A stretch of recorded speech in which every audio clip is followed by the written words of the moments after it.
ነገ እንለወጣለን። ስለመለወጣችን ስላለመለወጣችን አትጨነቁ። ዝም ብላችሁ ተማሩ። አታስቡ አላልኩም፣ አትጨነቁ ነው ያልኩት። ተማሩ። ስትማሩ ቆይታችሁ መሄዳችሁ አሁን ኃጢአት ስትሰሩ ትችላላችሁ። ቢቻል አትስሩ፣ አንስራ። ባይሆን ግን ተመልሰን መተንም እንማር፣ እንስተካከራለን። ጌታዬ ኢየሱስ ክርስቶስ ሆይ እንደ በጎ አዝመራህ ቁጠረኝ። በጆሮዬ ውስጥ እንክርዳድ ከሚዘራብኝ ክፉ ጠላት ጠብቀኝ። የሻከረውን ልቡናዬን አንተ አለስልሰህ ዝራበት፣ በመስቀልህ ርፍነትም ልቡናዬን ረሰው ብለን እንጸልይ።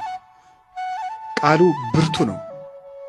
ቃለ እግዚአብሔር ይመትር ነደ እሳት፣ ቃለ እግዚአብሔር ያድለቀልቁ ለገዳም።